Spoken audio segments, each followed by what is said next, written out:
حضرت محمد صلی اللہ علیہ وسلم کا آخری حج، حجۃ الوداع، ایک تاریخی، روحانی اور اصلاحی سفر کی مکمل داستان۔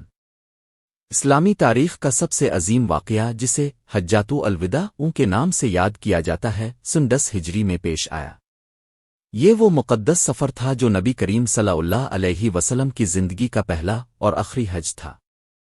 اس حج میں نبی کریم صلی اللہ علیہ وسلم نے امت مسلمہ کے لیے زندگی گزارنے کے اصول، معاشرتی عدل، اخلاقیات، عورتوں کے حقوق، وراثت اور انسانی مساوات کا جو عظیم درس دیا، وہ رہتی دنیا تک کے لیے مشعل راہ ہے۔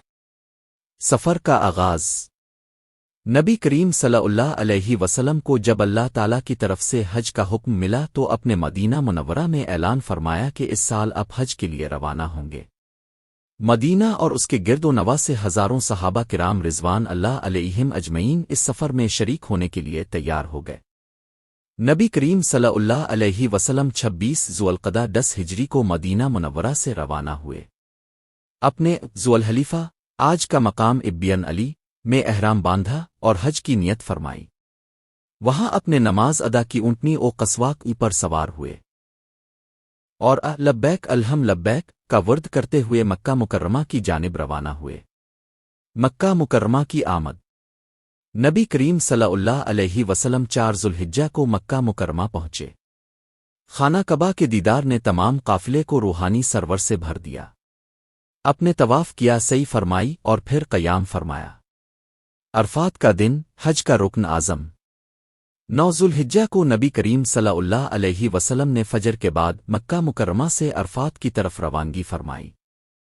اپنے میدان عرفات میں جبل رحمت کے دامن میں ظہر اور عصر کی نماز ایک ساتھ قصر کر کے ادا فرمائی۔ اس کے بعد اپنے تاریخ کا مشہور ترین خطبہ ارشاد فرمایا، جو خطبہ حجۃ الوداع کہلاتا ہے۔ خطبہ حجۃ الوداع، انسانی حقوق کا عالمی منشور۔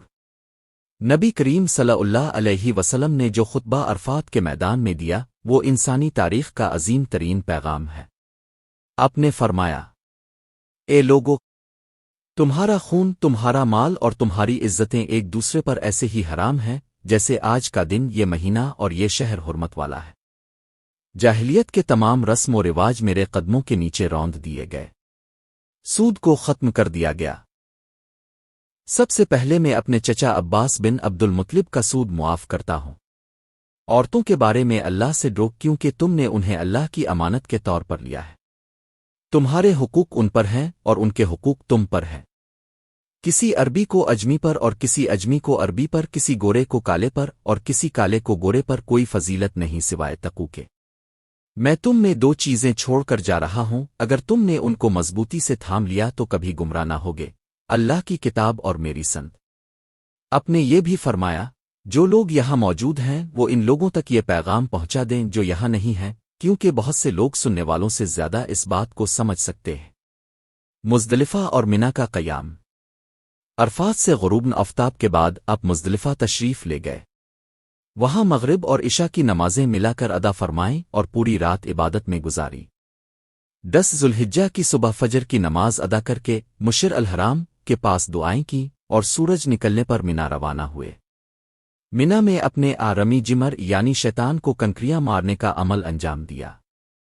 پھر قربانی فرمائی اور سر منڈوایا۔ اس دن اپنے طواف افاضہ بھی ادا فرمایا۔ 3 دن منا میں قیام نبی کریم صلی اللہ علیہ وسلم نے منا میں 11، 12 اور 13 ذوالحجہ کے دن قیام فرمایا۔ روزانہ رمی جمر کا عمل کیا۔ اپنے حج کے تمام ارکان کو سنت کے مطابق انجام دیا اور امت کو سکھایا کہ حج کیسے کیا جائے۔ واپسی اور پیغام الہی حج کے بعد اب مدینہ منورہ کی طرف روانہ ہوئے۔ راستے میں سورہ مائدہ کی آیت نازل ہوئی، آج میں نے تمہارے لیے تمہارا دین مکمل کر دیا اور اپنی نعمت تم پر پوری کر دی اور تمہارے لیے اسلام کو بطور دین پسند کر لیا۔ سورہ مائدہ 3۔ یہ آیت جب نازل ہوئی تو حضرت ابو بکر رضی اللہ عنہ اور دیگر صحابہ کی آنکھوں سے آنسو جاری ہو گئے۔ وہ سمجھ گئے کہ اب نبی کریم صلی اللہ علیہ وسلم کا وقت رخصت قریب آ چکا ہے۔